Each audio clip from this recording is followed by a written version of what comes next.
Não acreditamos que o momento para que seja debatida e votada essa matéria tão importante seja esse. Acaba-se o toma lá da cá. É a medida mais correta, ouvindo o que a população deseja.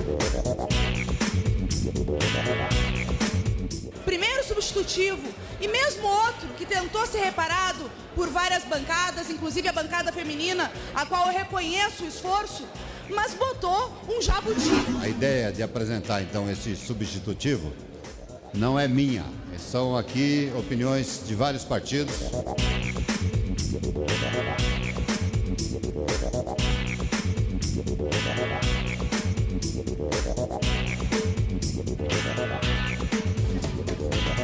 Um dos temas mais complexos das votações no plenário nesta semana foi a proposta de emenda à Constituição que obriga o governo federal a aplicar os recursos direcionados pelas bancadas parlamentares ao orçamento da União. A disputa se deu mais pela repercussão política da proposta, mas ela obteve apoio quase unânime dos deputados e deputadas. Atualmente, o empenho orçamentário é obrigatório somente para um percentual das emendas individuais dos congressistas. São as chamadas emendas impositivas. Apesar de ser um tema consensual, alguns deputados queriam mais tempo para discutir a proposta. Esse tema é muito importante e é um tema, na verdade, que faz parte do dia a dia deste parlamento há muito tempo. E faz parte do dia a dia de muitos parlamentos mundo afora. É a discussão entre orçamento autorizativo versus orçamento impositivo. Faz parte do cerne da democracia, faz parte do cerne de qualquer discussão que trate de orçamento de democracia representativa. E é por isso mesmo, senhor presidente, que o Partido Novo, em que pese ser favorável à ideia do orçamento impositivo para que as decisões do parlamento referentes ao orçamento sejam respeitadas. Afinal de contas, parlamentos foram criados justamente para controlar o orçamento dos outros poderes, em particular do Poder Executivo, em que pese, na teoria, estarmos alinhados com a ideia do orçamento impositivo, senhor presidente. Não acreditamos que o momento para que seja debatida e votada essa matéria tão importante seja este, desta noite. Pode ser inclusive amanhã, senhor presidente.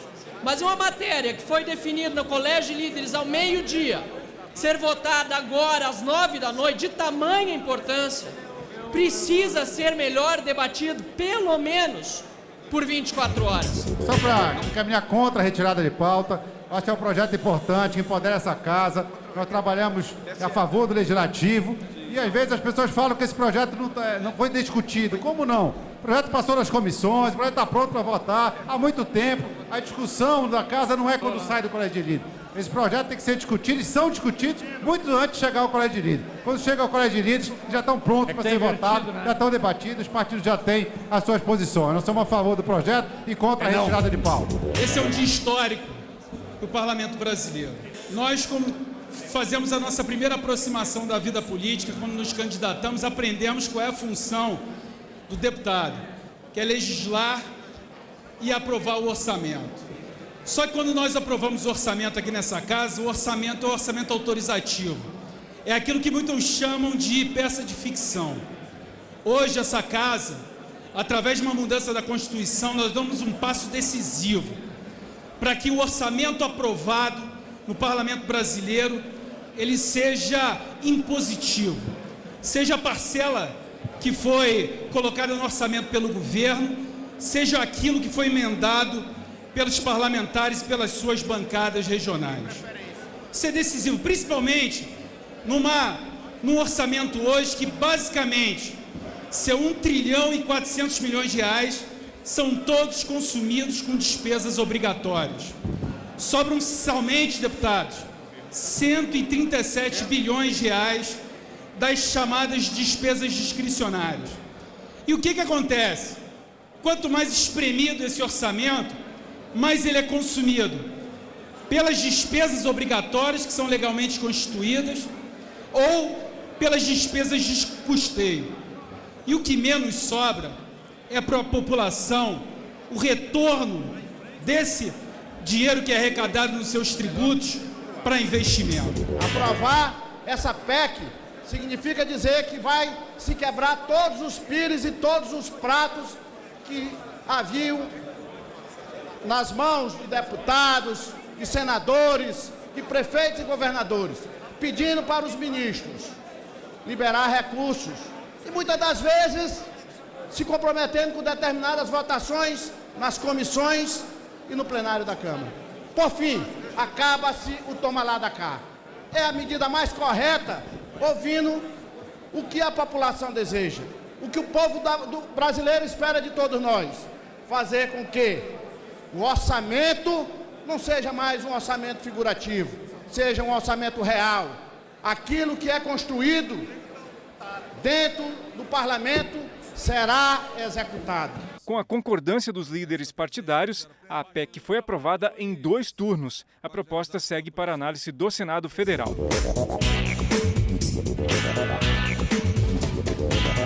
Outro projeto votado no plenário foi o que trata da organização dos partidos políticos. A maioria dos deputados era favorável à proposta, mas houve quem discordasse do texto apresentado pelo relator. Nós não temos nenhuma dúvida de que é preciso que os partidos tenham autonomia para definir as suas comissões provisórias e não ter a possibilidade de assim se estruturar nos municípios, se estruturar nos estados. Entretanto, primeiro substitutivo e mesmo outro que tentou ser reparado por várias bancadas, inclusive a bancada feminina, a qual eu reconheço o esforço, mas botou um jabuti, não só um, muitos jabutis. O primeiro deles tentando rever uma conquista que, embora pequena, é uma conquista do movimento de mulheres, que é a questão dos 5% do fundo partidário para investimento em mulheres e permitia, de toda sorte, contratação de pessoas e uma anistia, como forma de garantir que os partidos que não cumprirem a cota de 5% pudessem ser anistiados. O texto do novo substitutivo mantém a ideia dos 5% do fundo partidário, mas tem uma cláusula que diz que as contas partidárias não serão desaprovadas se não for cumprido esse recurso de 2013 até 2018. Nós temos muito orgulho da nossa bancada feminina e feminista, do PSOL, Luiz Erundina, Sâmia, Áurea, Talíria, e discutimos imensamente que mesmo 5% já era pouco. Quando essa luta começou, nós lutávamos por 30%. E mesmo assim, com apenas 5% do fundo partidário, teve partido que não destinou nada para a política de mulheres, que fez curso de maquiagem, achando que está fazendo política para as mulheres, que usou candidatas laranjas para desviar os recursos do fundo partidário. E é preciso se dizer que isto é inaceitável com uma conquista do movimento de mulheres. Então nós não podemos retroceder, não podemos dar um salvo-conduto a quem não cumpriu um modesto avanço do movimento de mulheres. Por isso, nós queremos restabelecer o texto original. Eu fiz uma conversa com vários partidos e a ideia de apresentar, então, esse substitutivo não é minha. São aqui opiniões de vários partidos que estão sendo penalizados pelo TSE. Então, portanto, o que eu vou apresentar aqui foi, basicamente, um acordo feito com praticamente quase todos os partidos da Casa, além de um acordo com as mulheres. Tive uma reunião ontem com a presidente Soraya, com a Dorinha, com várias companheiras, e fizemos um entendimento sobre o texto das mulheres. Tem uma discussão de que nós estamos anistiando. Eu queria esclarecer, primeiro, que o TSE destituiu cerca de 35 mil partidos no Brasil inteiro. 35 mil comissões provisórias ou diretórias foram extintos. E para reabrir, você tem que pagar para a Receita Federal R$570. Ou seja, é uma coisa absurda. Primeiro, por que foi extinto? Porque os partidos não prestaram conta. Por que não prestaram conta? Porque não receberam recursos públicos. Não tem recurso nas comissões municipais. Aí o TSE foi lá e fechou o partido. E agora, para reabrir, nós temos que pagar do dinheiro do fundo partidário. Ou seja, é um confisco Pompeu de Matos, do recurso dos fundos partidários. Então não tem anistia. Essa história de anistia é conversa fiada. O que tem aqui é uma tentativa da Receita Federal e do TSE de fazer um confisco nos partidos. Gostaria de chamar a atenção para um ponto bem específico deste projeto, que apesar de eu concordar que quem tem que definir a duração de mandatos nos partidos, nos diretórios, somos nós, né, é o Congresso Nacional e os partidos, tem um ponto no projeto que diz que as comissões, que os diretórios provisórios, eles podem durar até 8 anos. Desta maneira, pessoal, nós estaremos, na prática, perpetuando o poder dentro dos partidos. E nós não precisamos disso.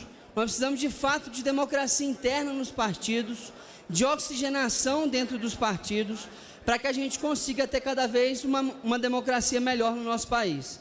Por isso, eu, junto com outros parlamentares, estamos apresentando uma emenda para a gente tornar que, além de que tem que estar no Estatuto do Partido a duração dos diretórios provisórios, ele tem que ter a duração máxima na metade da duração do mandato permanente, para que a gente tenha diretório provisório que seja de fato provisório e que oxigene os partidos, dando democracia interna aos partidos. Por isso, estou falando contra esse projeto e, lógico, apresentando a emenda para a gente dar uma solução a esse problema. Eu queria ressaltar a importância dessa discussão e creio que a gente tem até que avançar mais, porque o dia a dia partidário não é uma coisa muito fácil. Fazer partido é difícil e muitas vezes o analista que está lá atrás da mesa no TRE, ele não tem a mínima ideia que jeito que a coisa está funcionando e simplesmente vai socando a caneta. Quando dá fé, o partido está lá cheio de multa, é recurso pessoal, recurso público que vai para o ralo, sem sentido algum. Então eu penso que nós vamos ter que, além de regulamentar isso, avançar. As questões de prestação de conta pessoais, por exemplo, eleitorais, presidente. Foi um absurdo o que aconteceu nessas eleições. Quem usou impulsionamento de rede social, que era liberado, na hora de prestar conta foi um desatino só, porque os caras não estavam atualizados e quem pagou a conta foram os candidatos. Apesar dos argumentos contrários, o projeto foi aprovado e enviado ao Senado Federal.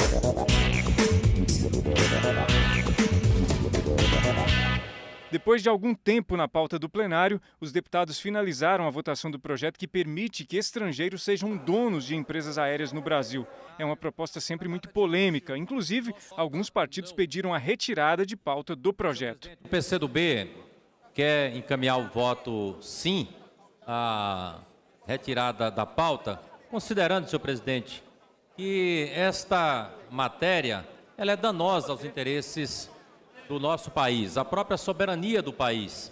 O risco maior está contido naquilo que significa a abertura indiscriminada, 100% de capital estrangeiro para a aviação no nosso país. Não há nenhuma medida de proteção ao emprego dos brasileiros, inclusive na tripulação aeroviária. Então, nós não vemos razão para concluirmos a votação dessa matéria que só produz prejuízos ao consumidor e ao interesse nacional. Eu sei que tem muita gente que questiona a questão da segurança, mas o projeto deixa muito claro que a ANAC continuará regulando o setor, exigirá o cumprimento dos padrões e das normas e da legislação brasileira.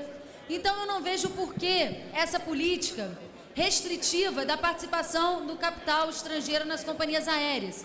Eu sei que tem gente também que diz que isso é uma questão de soberania nacional. Eu até entendo que as companhias aéreas são um setor estratégico para o Brasil, mas será que a telefonia também não é? E nós temos aqui a participação da Vivo, da Claro, da TIM, todas com participação de capital estrangeiro. A proposta foi aprovada e agora segue para a análise dos senadores.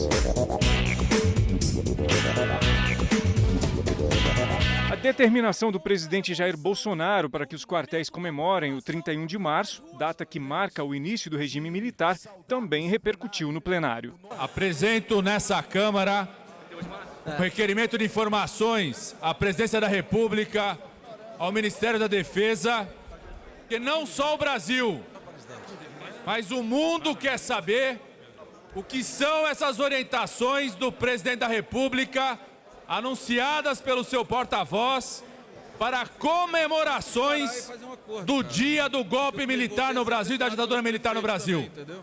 Senhor presidente, o meu requerimento quer saber que sugestões foram dadas, qual ordem, qual órgão, quais são os custos envolvidos nessa comemoração.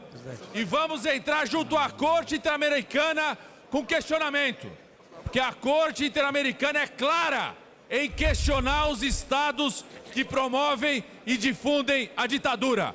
Quem defende ditadura não tem moral para criticar Maduro e a Venezuela. 64 foi uma guinada para que o Brasil hoje tenha uma democracia. Eu sou um soldado do Exército, não vivi esse tempo, mas meu pai viveu. O que queriam naquele período, até 64, era transformar esse país com paredão, mandando matar, mandando fazer qualquer coisa que não fosse democracia. Olha, e outra coisa, hein? Nós vamos ter que disponibilizar aqui vários livros que definem o que é comunismo e o que é democracia e o que é ditadura. Porque tem gente que não sabe o que é ditadura. Foi o governo militar, presidente. Não foi ditadura. Se quiserem falar comigo, eu estou aqui para dizer qual a importância das Forças Armadas naquele período e o que queriam antes de 64. Chega! Chega! Eles querem reescrever a história que já está devidamente escrita com sangue de muitos brasileiros. Devidamente escrita com sangue de brasileiros. Torturados, assassinados, desaparecidos políticos. Só quem não viveu, só quem nunca leu, pode dizer que não teve ditadura no Brasil, como o porta-voz falou. Não teve ditadura, foi um chamado civil-militar. Aqui no Brasil existiu censura, existiu tortura. Aqui se montou aparatos de tortura nos doicodes. Não existe a verdade da esquerda, não existe a verdade da direita. Existe a verdade dos dois lados. E é importante que a gente possa trabalhar juntos para construir um novo Brasil. Isso é muito importante. Nós estamos aqui para votar a reforma da Previdência, votar leis que tragam recursos para o Brasil e temos que passar por esse tempo que já ficou há 55 anos atrás. Agora, se for comemorado nos quartéis, será comemorado sem que seja tripudiado o pessoal. Nós tivemos 119 mortos do lado militar. Quem for pesquisar, não foram somente os 440 que a esquerda sempre lembra. Do nosso lado, nós tivemos 119 pessoas mortas, inclusive com atos de guerrilha, com tortura, que só acusam do lado. Uma guerra, muitas vezes, sai do controle dos seus comandantes. O homem que está na ponta da linha nem sempre é controlado. E nossa intenção nunca foi essa. Nós queremos passar por isso. Agora, não podemos nos calar aos acusarem a quem está lembrando uma data importante na história do nosso país. Esse projeto de lei em defesa da mulher, no mês de março, mês da mulher, ele prova que essa casa pode sim ter convergência. Essa alteração na Lei Maria da Penha, que teve como relatora a deputada Jandira Fegali, relatora da Lei Maria da Penha, beneficia e altera e torna ela ainda mais eficaz, quando ela tem a inserção do artigo 19A, que possibilita o juiz da Lei Maria da Penha, assim que for da vontade da agredida, decretar o divórcio ou o rompimento da união estável. Temas de interesse nacional debatidos em plenário. A reação e propostas dos deputados. Fatos e opiniões. Somos sensíveis ao fato de que durante a internação de um recém-nascido, há grande prejuízo de vínculo entre a mãe e o filho, que há limites de contatos nas oportunidades de visitas hospitalares e encontros para alimentação, sem esquecer que, além da mãe, o vínculo com os outros familiares, como por exemplo, pais, irmãos e avós, é ainda mais severamente prejudicado.